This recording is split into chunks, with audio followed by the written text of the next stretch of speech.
You think sending more texts is going to bring them closer. It is not. In fact, every extra message you send is quietly pushing them further away. And nobody tells you this.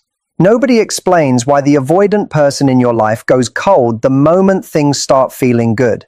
Nobody hands you the actual words that work, until now. Here is what most people do not understand about avoidant attachment. The rules that apply to every other person you have ever liked do not apply here. What works on someone secure, someone emotionally available, someone who actually wants closeness, those strategies will backfire completely with an avoidant. And if you have been trying to love an avoidant the way you would love anyone else, you have already felt this. You have felt them pull back. You have felt the confusion. You have sent a warm message and watched them go quiet.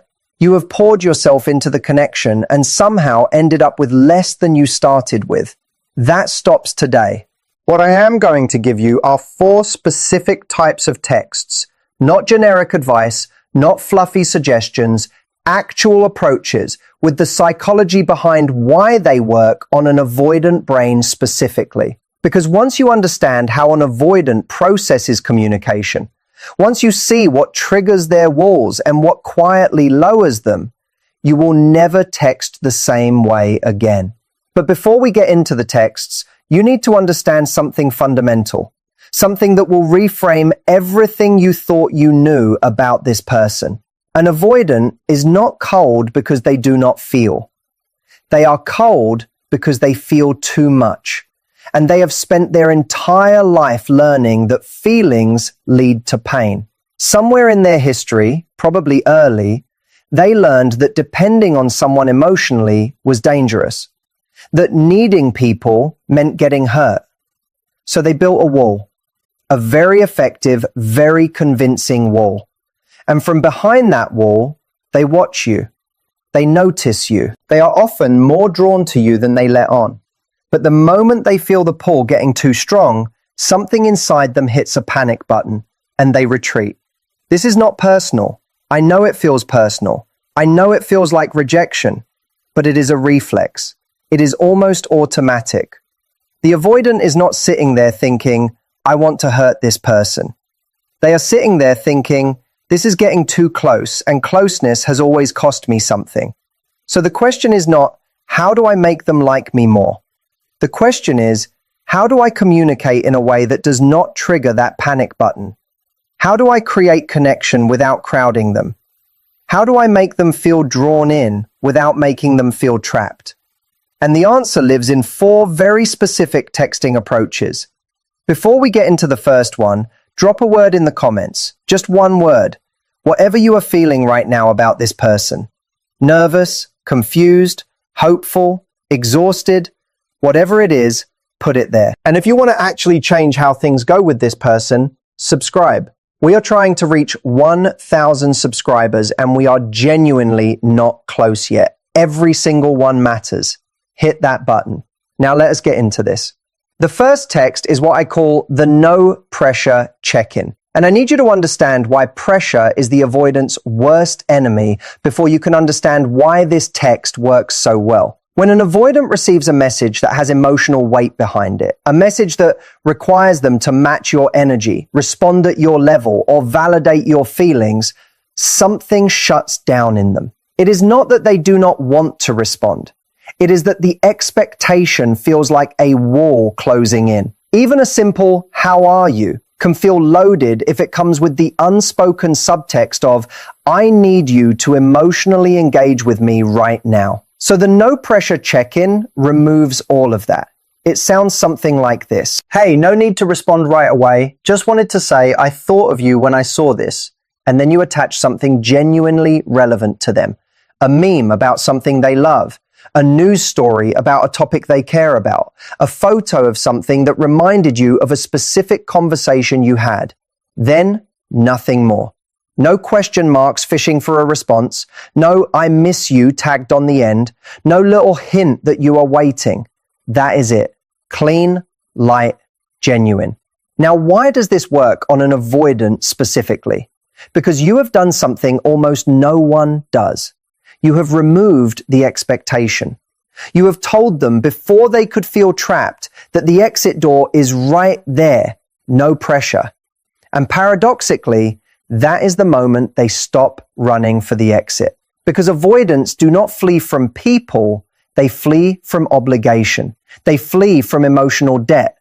The moment they feel like they owe someone something, they disappear. But when there is nothing owed, when the text is genuinely just a thought you had about them with zero strings, the avoidant brain can actually breathe. And when it can breathe, it can respond. You will find that this kind of message often gets a reply faster than anything more emotionally loaded you have ever sent. Not always. Avoidants are unpredictable, but significantly more often than you would expect. There is a version of this that works even better. When the thing you share connects to something specific they told you, not a generic thing, a specific thing. If they mentioned once that they have a complicated relationship with their hometown, and you send them a quirky article about that city, you are showing them something powerful. You are showing them that you listened, you were present, you remembered, and you are not asking for anything in return. That is the kind of thing that stays with someone. The avoidant goes to bed that night and thinks about that. Because most people in their life have never just given them something without needing something back. The second text is what I call the confident, low investment reach out. And this one requires you to be in a specific headspace to pull it off. You cannot fake this. The avoidant will sense it immediately if you do. Here is what it sounds like. Something along the lines of, just had the strangest day. Would have made you laugh. Hope yours was better. Or maybe something like, this city is full of characters today.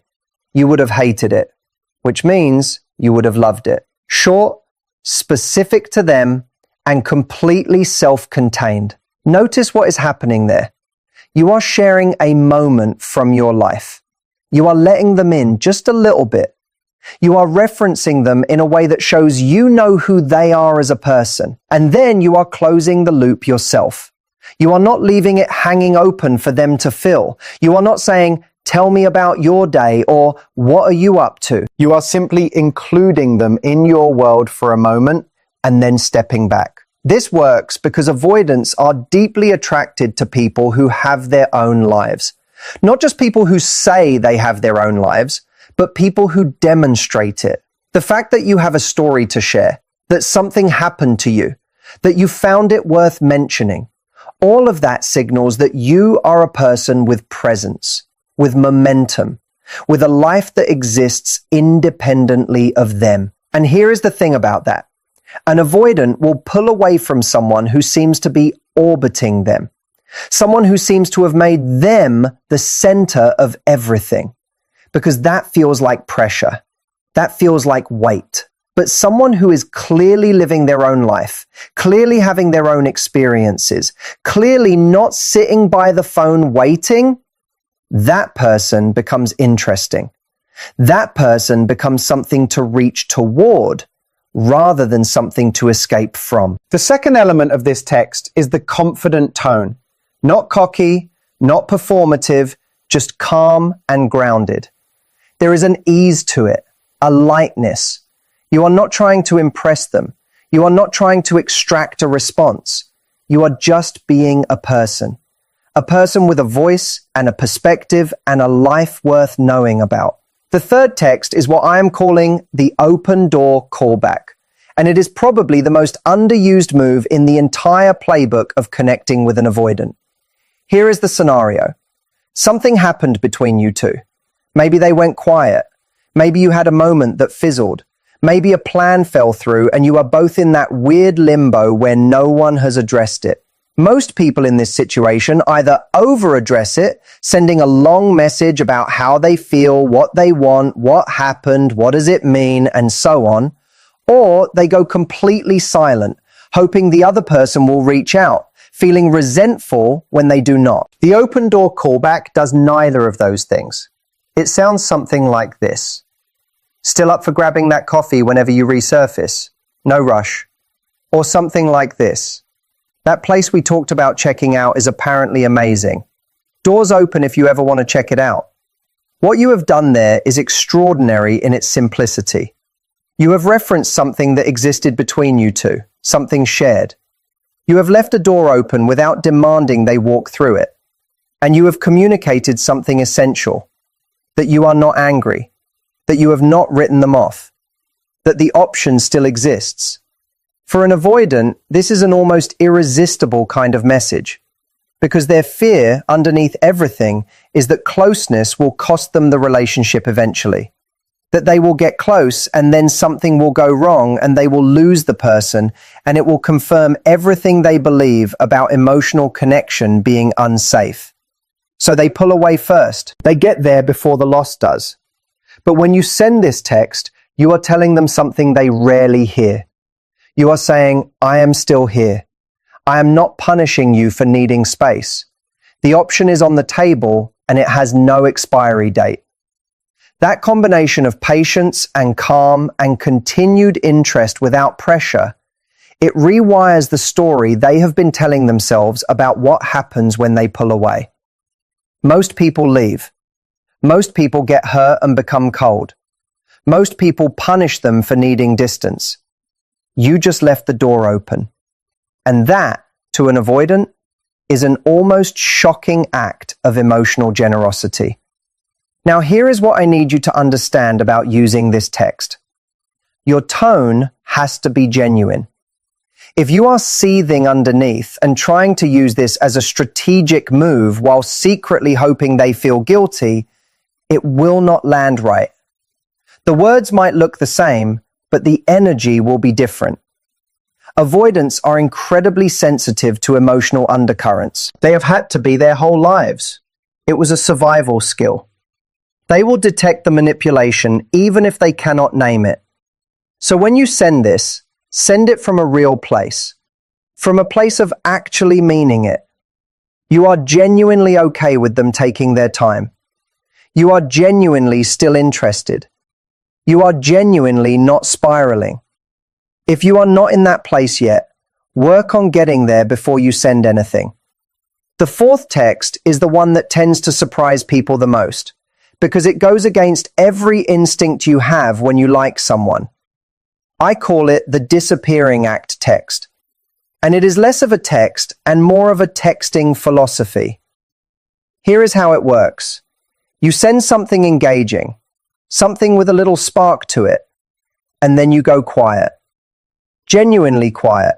Not strategically quiet where you are checking your phone every 8 minutes. Actually quiet. You go live your life. You make plans. You do the thing you have been putting off. You call the friend you have been meaning to call. You go to the gym or take the walk or start the project. You genuinely step out of the waiting room. And while you are doing that, something happens in the avoidant's mind. Because the avoidant is used to being the one who creates distance. It is their move. It is how they maintain control of the emotional temperature in a connection. When you suddenly become the one who is not right there, available, visible, waiting, something shifts. Curiosity gets activated. Avoidants are not immune to missing people. They actually miss people quite deeply. They just rarely admit it, even to themselves. But when someone they are genuinely drawn to becomes less available, that feeling surfaces. The question becomes, where did they go? Are they okay? Did something change? Are they less interested now? And that question, that small seed of uncertainty, is actually healthy for a connection with an avoidant. Not manufactured uncertainty, not games, but the natural uncertainty that comes from two people actually having separate lives. From you not being endlessly available. From you being someone with things to do and places to be. The text that follows your quiet period should be casual and unconcerned.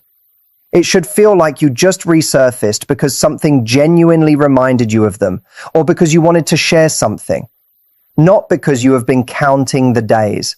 Not because the silence was eating you alive. Just because you thought of them and you sent a thing. That combination of genuine disengagement followed by light re-engagement is one of the most effective communication patterns you can develop with an avoidant. It mirrors the rhythm they need. It gives them the space they are always unconsciously looking for. And then it offers connection without demand. Now I want to talk about something that sits underneath all four of these texts, because the texts alone are not actually the point. The texts are just the vehicle.